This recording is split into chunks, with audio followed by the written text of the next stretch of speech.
Operation സിന്ദൂരിൽ നടത്തിയ നമ്മുടെ ധീര സൈനികൾ അവരുടെ പ്രവർത്തനത്തിന് വേണ്ടി രാജ്യം നന്ദി പറയുന്നു. ഞാനും നന്ദി പറയുന്നു. എല്ലാവരും, ഇന്ത്യ മൊത്തം ജനങ്ങൾ അവർക്ക് നന്ദി പറയുന്നു.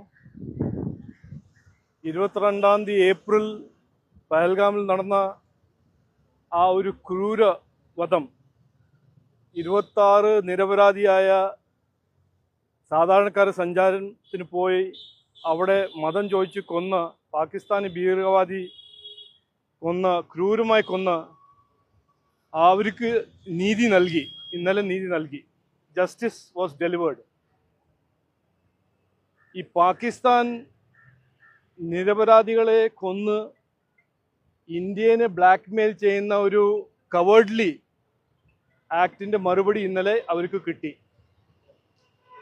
എനിക്ക് ഒരു സംശയമില്ല, മൊത്തം ഇന്ത്യയിൽ ആർക്കും ഒരു സംശയമില്ല, ഈ ടെററിൻ്റെ ഒരു പോളിറ്റിക്സ് ചെയ്യുന്ന പാകിസ്ഥാനിനെ ഇന്ത്യ പരാജയപ്പെടുത്തും. ഇവൻച്വലി വിക്ടറി നമ്മുടെ ആയിരിക്കുമെന്ന് എനിക്കൊരു സംശയമില്ല. ഇതൊരു ന്യൂ ഇന്ത്യയാണ്.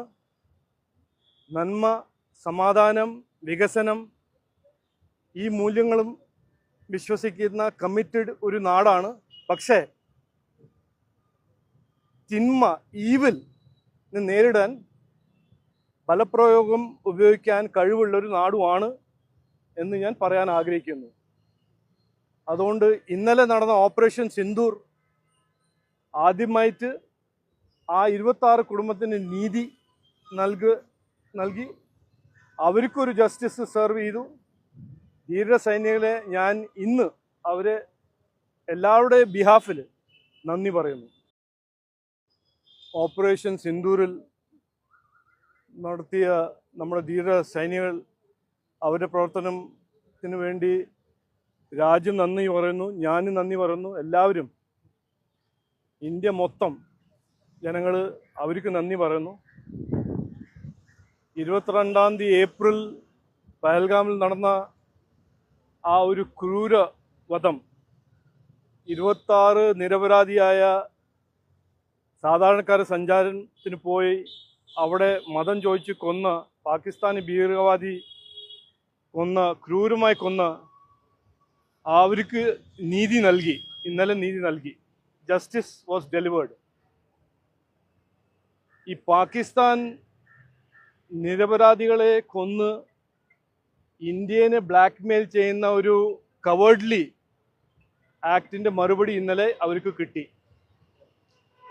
എനിക്ക് ഒരു സംശയമില്ല, മൊത്തം ഇന്ത്യയിൽ ആർക്കും ഒരു സംശയമില്ല, ഈ ടെററിൻ്റെ ഒരു പോളിറ്റിക്സ് ചെയ്യുന്ന പാകിസ്ഥാനിനെ ഇന്ത്യ പരാജയപ്പെടുത്തും. ഇവൻച്വലി വിക്ടറി നമ്മുടെ ആയിരിക്കുമെന്ന് എനിക്കൊരു സംശയമില്ല. ഇതൊരു ന്യൂ ഇന്ത്യയാണ്. നന്മ, സമാധാനം, വികസനം, ഈ മൂല്യങ്ങളും വിശ്വസിക്കുന്ന കമ്മിറ്റഡ് ഒരു നാടാണ്. പക്ഷേ തിന്മ, ഈവിൽ നേരിടാൻ ബലപ്രയോഗം ഉപയോഗിക്കാൻ കഴിവുള്ളൊരു നാടുമാണ് എന്ന് ഞാൻ പറയാൻ ആഗ്രഹിക്കുന്നു. അതുകൊണ്ട് ഇന്നലെ നടന്ന ഓപ്പറേഷൻ സിന്ദൂർ ആദ്യമായിട്ട് ആ 26 കുടുംബത്തിന് നീതി നൽകി. അവർക്കൊരു ജസ്റ്റിസ് സെർവ് ചെയ്തു. ധീര സൈനികളെ ഞാൻ ഇന്ന് അവരെ എല്ലാവരുടെ ബിഹാഫിൽ നന്ദി പറയുന്നു.